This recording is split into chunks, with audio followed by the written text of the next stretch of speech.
K ആന്റണിയുടെ മകൻ Anil Antony BJP ചേർന്നതിന് പിന്നാലെ കേരളത്തിലെ പ്രമുഖനായ കോൺഗ്രസ് നേതാവ് കെ കരുണാകരന്റെ മകൾ പത്മജ ബി.ജെ.പിയിലേക്ക് ചേരുമെന്നുള്ള വാർത്തയ്ക്ക് സ്ഥിരീകരണമായിരിക്കുന്നു. ഇന്ന് ജെ.പി നദ്ദയിൽ നിന്ന് അംഗത്വം സ്വീകരിക്കും. ദില്ലിയിലാണ് ഇപ്പോൾ നിലവിൽ പത്മജയുള്ളത്. പത്മജ പോകുന്നതിനെ കോൺഗ്രസ് കേരളത്തിൽ കൂടുതൽ ഭയപ്പെടുന്നു. കാരണം ഈ കോൺഗ്രസ് നേതൃത്വത്തോട് അതൃപ്തിയുള്ള വിഭാഗത്തിൻ്റെ 2 യോഗങ്ങൾ തൃശ്ശൂരും എറണാകുളവും കുറച്ച് നാളുകൾക്ക് മുമ്പ് ചേർന്നിരുന്നു. ഈ നേതാക്കൾ ഉൾപ്പെടെ ആയിരിക്കും ബി.ജെ.പിയിലേക്ക് പോകുന്നു എന്നുള്ള വാർത്തയാണ് പുറത്തു വരുന്നത്. പത്മജ ആദ്യം ജോയിൻ ചെയ്യുക. തിരുവനന്തപുരത്ത് അല്പം സ്വാധീനമുള്ള ഒരു പ്രമുഖ നേതാവ്, ഒരു സീനിയർ നേതാവ് അടക്കം ഉള്ളവർ ബി.ജെ.പിയിലേക്ക് എത്തും എന്ന് തന്നെയാണ് അറിയാൻ കഴിയുന്നത്.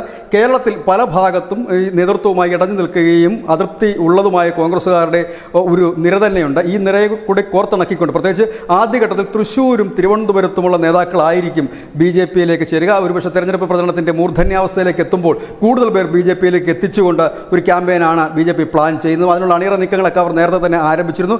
അതിൻ്റെ മുന്നോടിയായിട്ടാണ് ഇപ്പോൾ പത്മജ വേണുഗോപാൽ ബി.ജെ.പിയിലേക്ക് എത്തുന്നതെന്നാണ് പുറത്തു വരുന്ന വിവരം. News desk India Malayalam.